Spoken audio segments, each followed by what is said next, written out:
मित्रों, पूरी महाभारत की कथा में एक बात जो बहुत ही स्पष्ट रूप से झलकती है वह है कृष्ण और अर्जुन की जो मित्रता है, सख्य भाव है। वह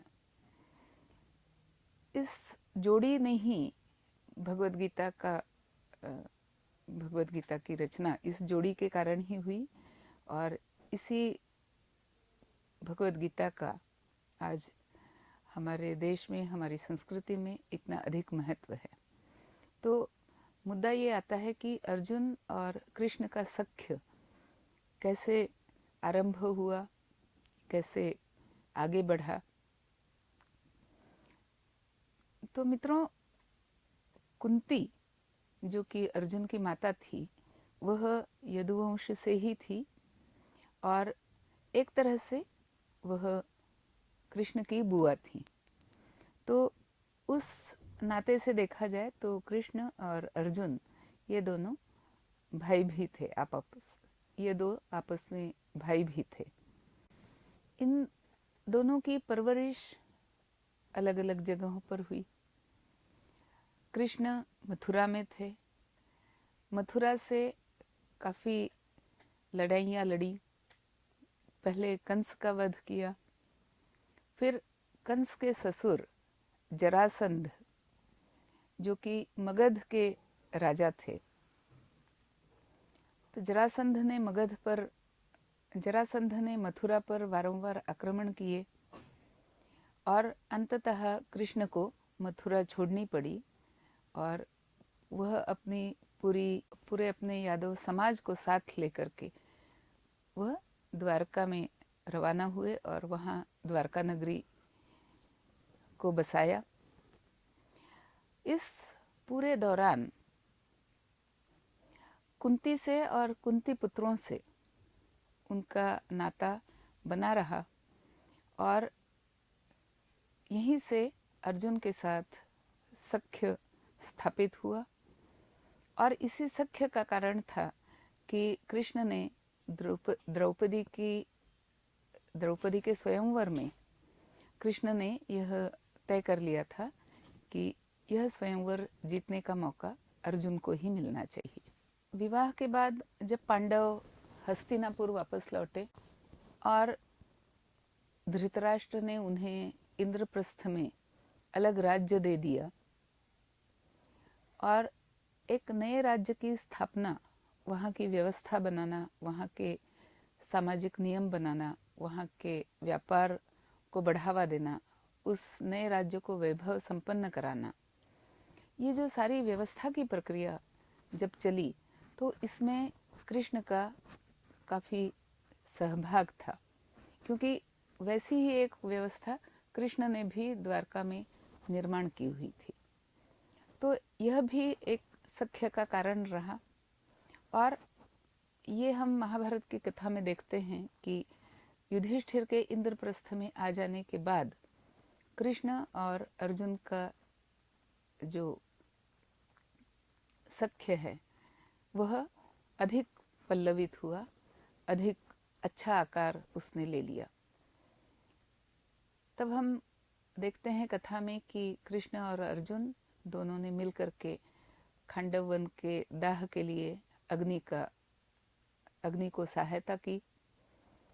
और कृष्ण ने यह भी तब सोचा कि जरासंध के वध के लिए मुझे भीम की सहायता की आवश्यकता पड़ेगी, क्योंकि जरासंध मल्ल युद्ध में निपुण था और स्वयं भी अति शक्तिशाली था, जिसे हम फिजिकल शक्ति कहते हैं।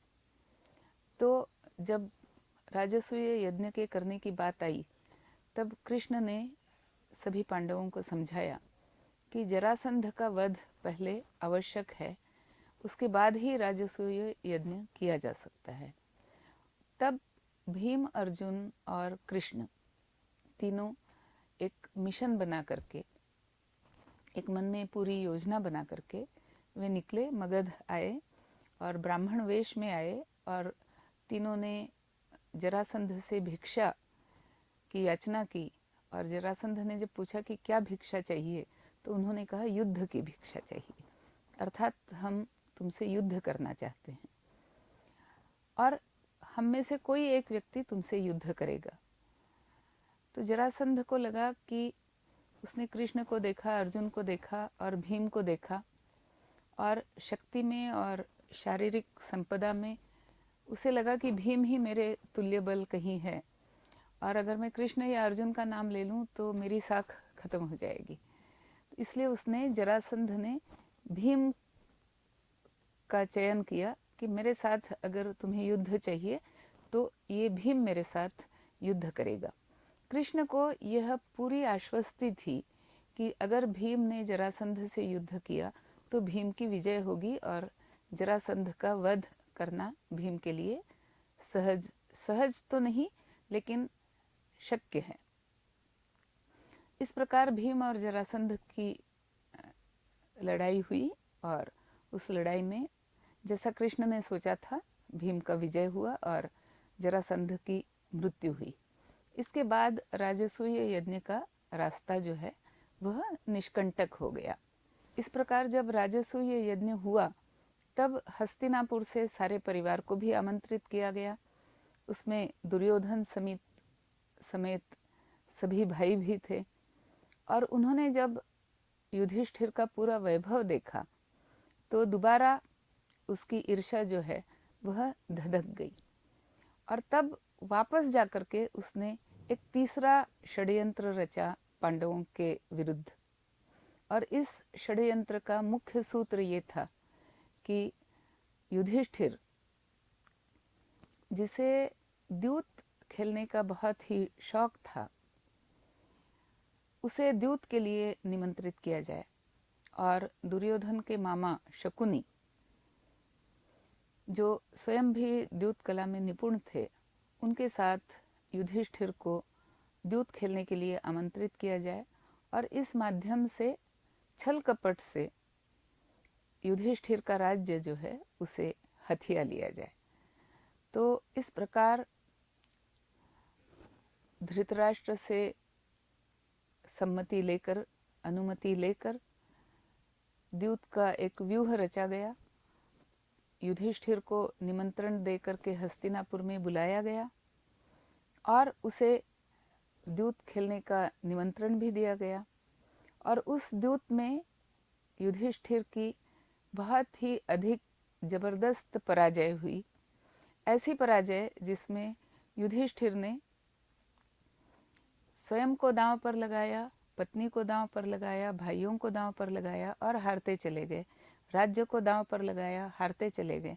अंततः एक अंतिम बाजी ऐसी खेली गई जिसका पण यह था कि अगर युधिष्ठिर जीतता है तो उसे हारी हुई हर बात लौटा दी जाएगी और अगर फिर हारता है तो उसे अपने सभी भाइयों के साथ और द्रौपदी के साथ 12 वर्ष वनवास में बिताने पड़ेंगे और साथ ही 1 वर्ष अज्ञातवास में बिताना पड़ेगा।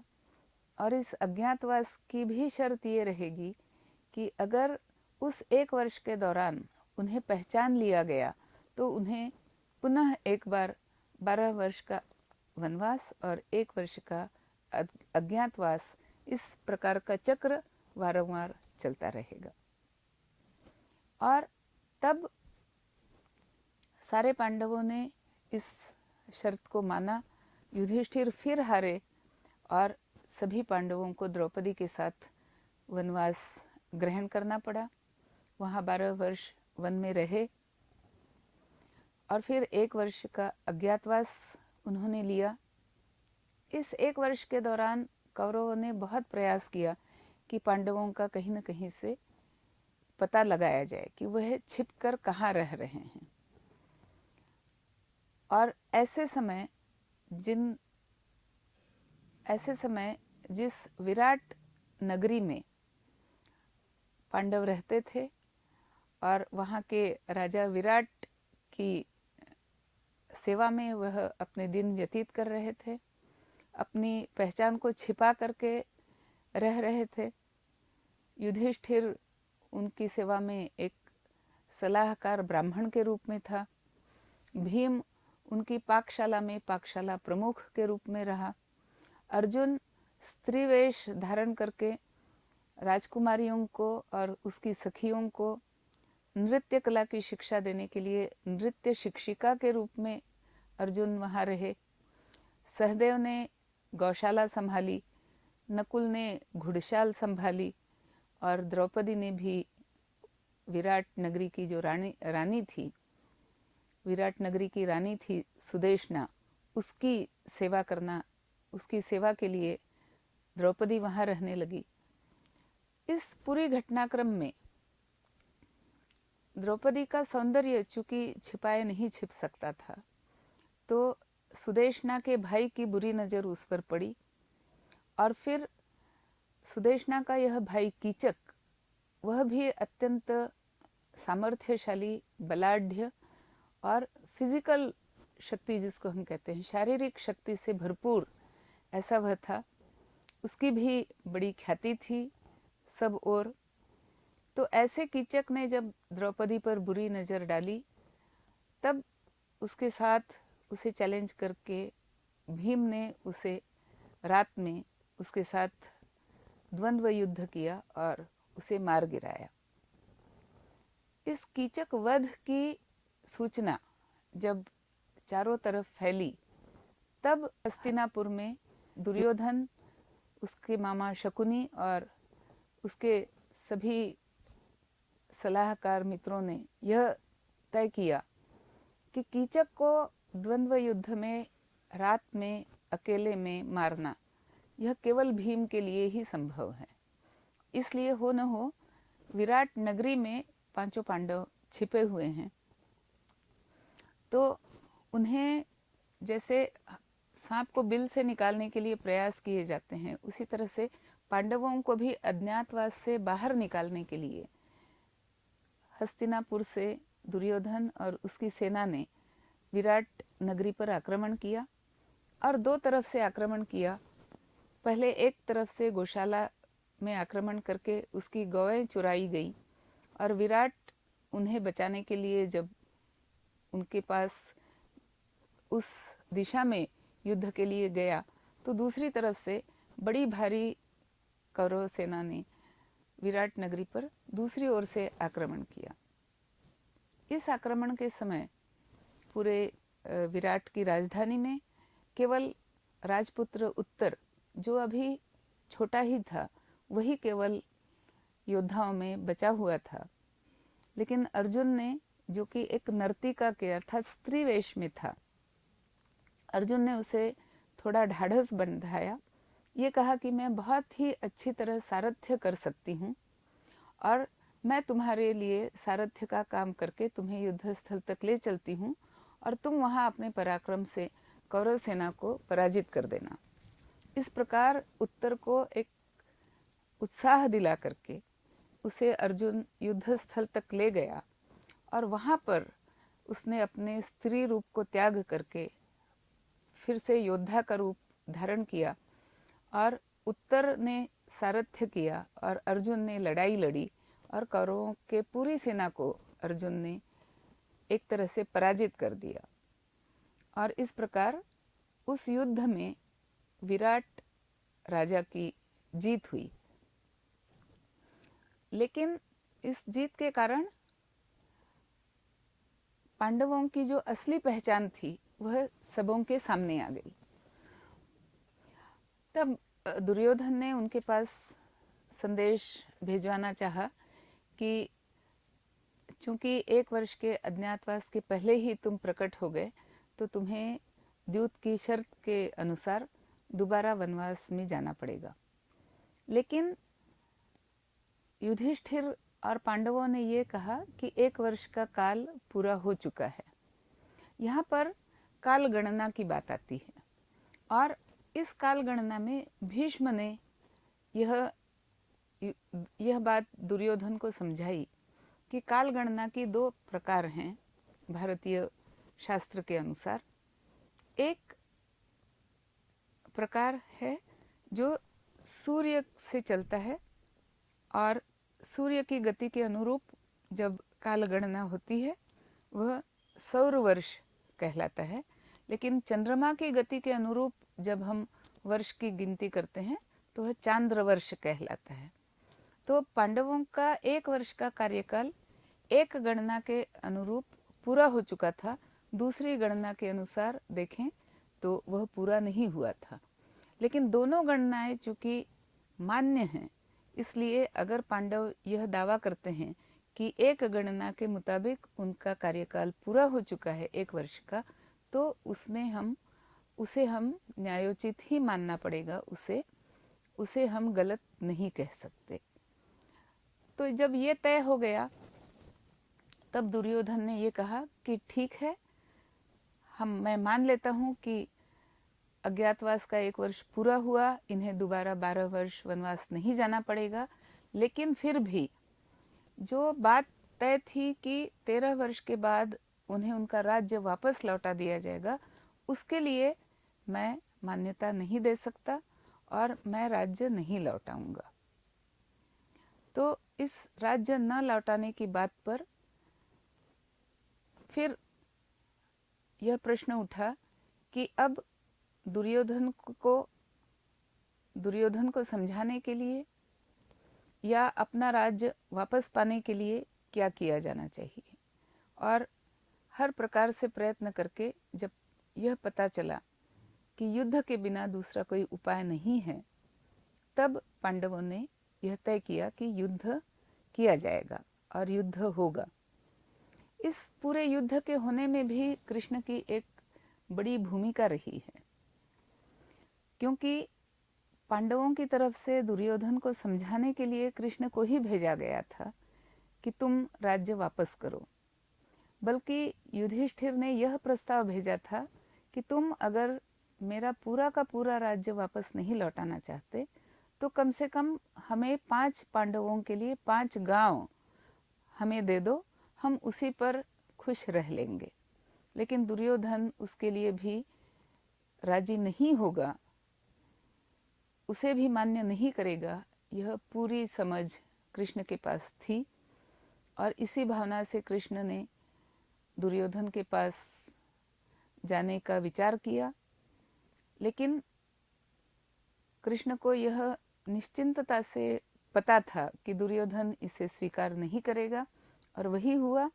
और इस प्रकार युद्ध जो अवश्यंभावी था, वह इस प्रकार कृष्ण युधिष्ठिर को यह समझाने में सफल हुए कि अब युद्ध ही सही रास्ता है।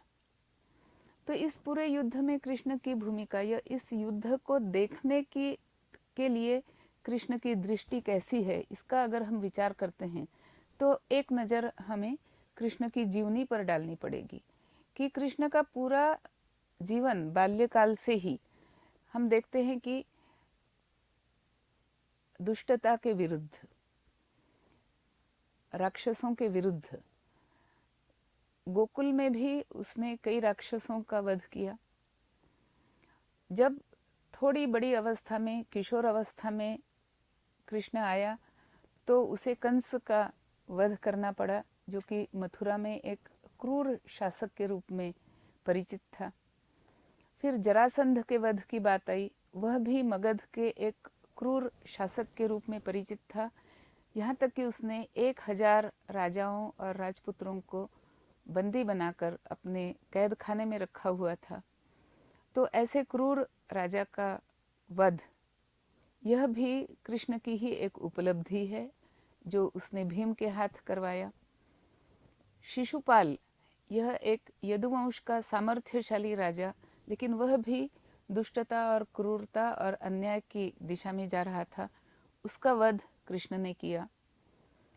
इससे पहले कृष्ण ने नरकासुर का वध किया। और इस प्रकार अगर हम कृष्ण का पूरा जीवन देखते हैं तो दुष्टों के विरुद्ध, असुरों के विरुद्ध, दमनकारी प्रवृत्तियों के विरुद्ध कृष्ण का पूरा जीवन युद्ध में रहा।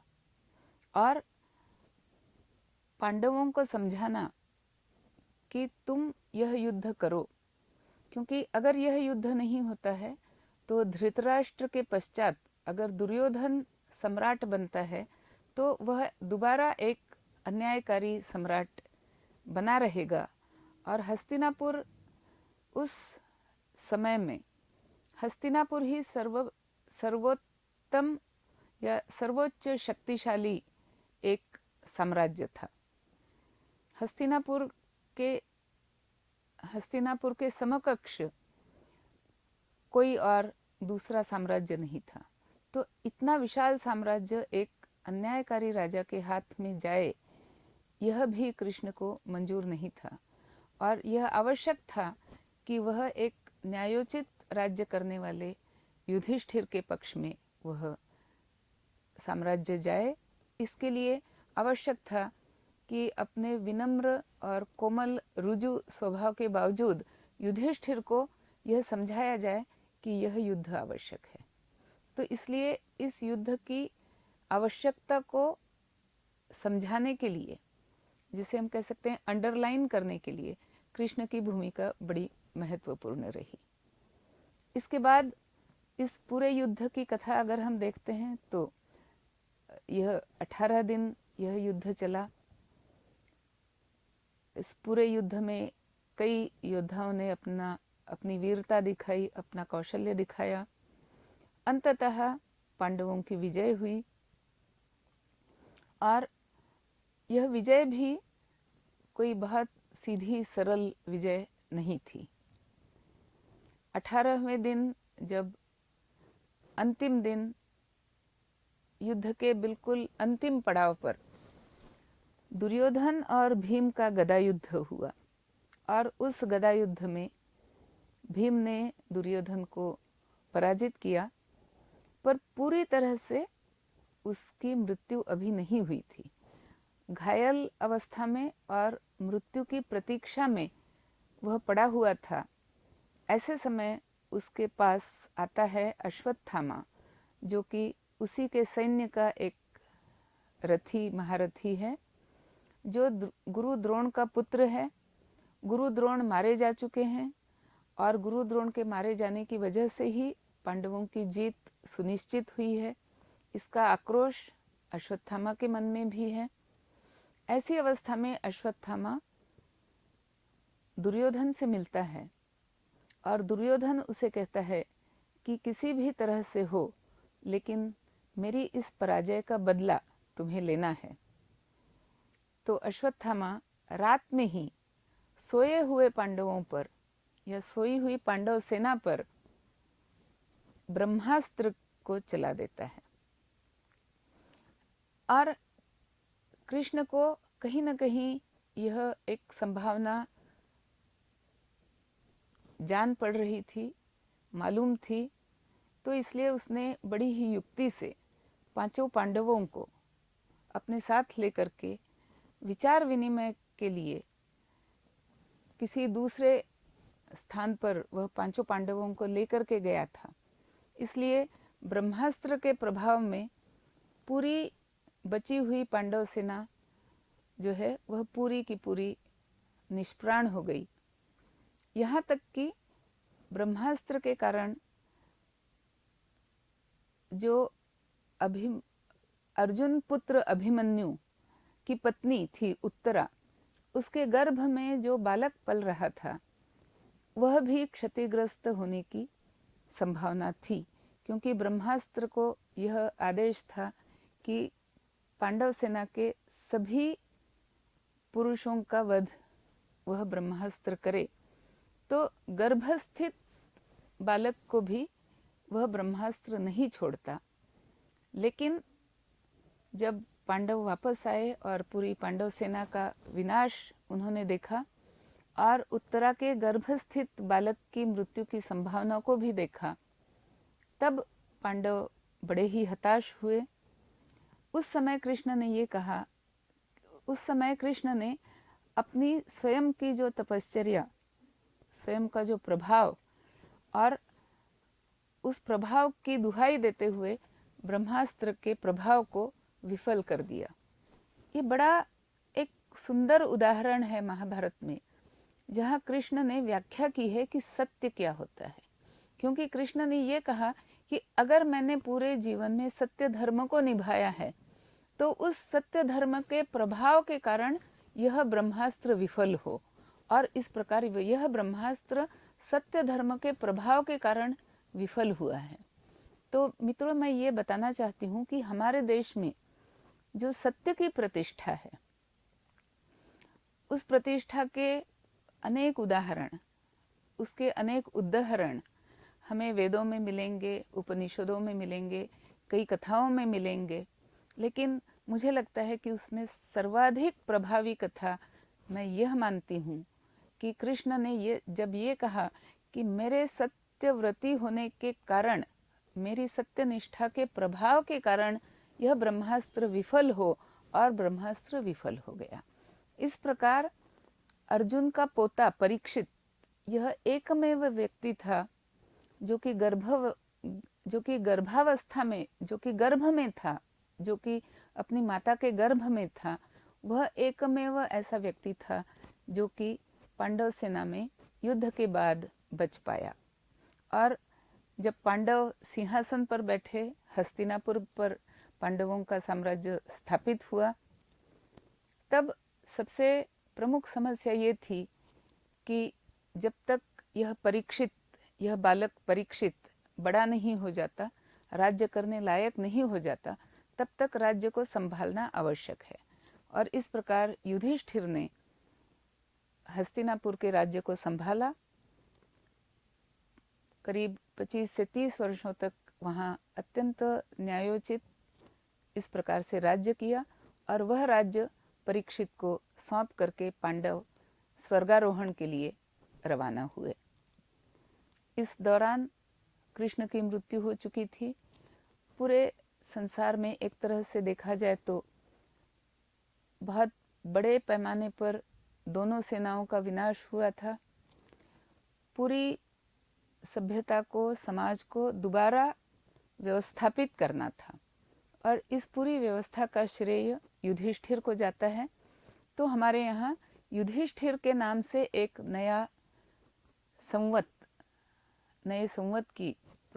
नए शक की शुरुआत हुई, जिसे युधिष्ठिर शक कहा जाता है। तो वहाँ से काल गणना का एक नया पर्व शुरू होता है, एक नया कैलेंडर युधिष्ठिर के ज़माने से शुरू होता है। ये मैं इसलिए कहना चाहती हूँ कि मैं जस्ट ध्यान दिलाना चाहती हूँ कि काल गणना की और पंचांगों की भी परंपरा हमारे देश में एक अति व्यवस्थित परंपरा कई हजारों वर्षों से चली आ रही है और आज भी चल रही है। तो यह भी एक अतिशय वैज्ञानिक परंपरा है। लेकिन हमें बताया जाता है कि पंचांग तो अंधश्रद्धा है, और फिर हम पंचांगों की तरफ से हम विमुख हो जाते हैं। जबकि सबसे सुंदर खगोलीय गणित का उदाहरण अगर हमें देखना है तो वह भारतीय पंचांगों में ही मिलता है। खैर, ये तो विषयांतर हो गया। तो इस प्रकार परीक्षित राजा हुआ, और खांडव वन दाह के समय जब अग्नि ने पूरे खांडव वन को भस्मसात कर दिया था, उसमें केवल 2 व्यक्ति उस दाह से जीवित बचकर बाहर निकले थे। उनमें एक था मयासुर, जिसने अर्जुन से मित्रता स्थापित करके और राजसूय यज्ञ से पहले युधिष्ठिर के लिए उसने एक अत्यंत विशाल, अत्यंत सुंदर और एक अद्भुत तरह का, अलग तरह का महल उसने बनाया था, जिसे मय सभा के नाम से जाना जाता है। मय सभा अर्थात ऐसा एक महल जो आपको हर जगह दृष्टि भ्रमित कर दे। आपकी दृष्टि में लगेगा कि यह कोई संगमरमरी पत्थर है, लेकिन वहाँ पानी होगा। आपको लगेगा कि पानी है, लेकिन वहाँ पत्थर होगा। आपको लगेगा यहाँ दीवार है, लेकिन वहाँ दरवाजा होगा। तो इस प्रकार दृष्टि भ्रम फैलाने वाला एक अद्भुत प्रकार का विशाल महल मयासुर ने पांडवों के लिए बना करके दिया गया था, जिसे मय सभा के नाम से जाना जाता है। तो आज भी जब हम किसी ऐसी छल कपट की बात को देखते हैं तो हम मय सभा का जिक्र करते हैं उदाहरण के तौर पर। जो दूसरा व्यक्ति बच करके निकला था वह था तक्षक नाग, और इस तक्षक नाग ने यह प्रण किया था कि मैं अर्जुन को या उसके वंशजों को मैं कहीं न कहीं काट करके, उनकी मृत्यु करके मैं इस अपनी विपन्नता का बदला लूंगा। तो तक्षक बना निमित्त परीक्षित की मृत्यु का। अर्थात परीक्षित की कहानी को अगर हम ठीक से देखें तो कहीं ना कहीं परीक्षित की मूर्खता या उसका अज्ञान भी उसके पीछे है, क्योंकि परीक्षित जंगलों में गया शिकार करने के लिए। किसी ऋषि को उसने मौन समाधि में देखा, और यह ऋषि यहाँ मौन आंखें बंद करके क्या कर रहा है, इस प्रकार एक मूढ़ता का प्रश्न परीक्षित के मन में आया, और उसने वहीं पड़े हुए एक मरे हुए सांप को उठा करके ऋषि के गले में डाल दिया, और इस प्रकार उनका मजाक बना करके वह अपने राज्य को वापस लौट गया। जब ऋषि ने आंखें खोली और इस घटना का उन्हें भान हुआ तो उन्होंने कहा कि जा परीक्षित राजा, तेरी मृत्यु भी किसी सांप के काटने से होगी। और तक्षक ने कहा कि यह मौका है कि अब मैं परीक्षित को दंश करके अपना बदला अर्जुन से जो मुझे लेना था वो मैं ले सकता हूँ। परीक्षित ने जब इस शापवाणी को सुना तो उसने, कहते हैं कि उसने एक बहुत विशाल सरोवर के अंदर एक मजबूत लकड़ी का एक खंभा बनाया। उस खंभे के ऊपर उसने अपने लिए एक छोटे से महल का निर्माण किया, और ऋषि ने कहा था 7 दिनों के अंदर तेरी मृत्यु हो जाएगी। तो उस खंभे के अंदर वह महल पर जाकर के बैठा, और उस खंभे पर बहुतायत से तेल थोप दिया गया था ताकि कोई सांप उस खंभे पर चढ़ करके ऊपर महल तक नहीं पहुंच सके। इस प्रकार अपने बचाव का पूरा साधन परीक्षित ने इकट्ठा कर लिया। इसके बावजूद उसके पास जो फल खाने के लिए आते थे, उन फलों के अंदर, बेर के अंदर एक कीड़े के रूप में परीक्षित जाकर के बैठ गया था। और वह फल जब परीक्षित के सामने आया खाने के लिए, और जब उसने उस फल को खाना चाहा और वो छोटा कीड़ा बाहर निकला, और परीक्षित ने उसे यूं अलग कर दिया हटा करके, उसी कीड़े ने अपना वास्तविक रूप धारण किया, तक्षक नाग, विशाल नाग के रूप में, और उसने परीक्षित का दंश किया। ये कहानी है। लेकिन इससे हम ये जान सकते हैं कि अगर राजा है तो उसे कितना संयमित रहना पड़ेगा, और अगर वह संयमित नहीं रहा तो, और अगर वह एक अपनी मूढ़ता दिखाता रहा तो उसका यह परिणाम हो सकता है। इस परीक्षित के मरने के बाद उसका पुत्र जन्मेजय यह हस्तिनापुर का सम्राट बना, और उसने कहा कि चूंकि मेरे पिता का वध एक सांप के काटने से हुआ है, तो मैं ऐसा यज्ञ करता हूं जिसमें सभी सांपों का विनाश हो। तो सांपों के विनाश के लिए जन्मेजय ने जो यज्ञ किया उसे सर्पसत्र यज्ञ कहा जाता है। और इस सर्पसत्र यज्ञ में कई सांपों को मंत्र के प्रभाव से आकर्षित करके यज्ञ स्थली पर लाया जाता था और उन्हें अग्नि में झोंक दिया जाता था। इस प्रकार यह सर्पसत्र यज्ञ चला।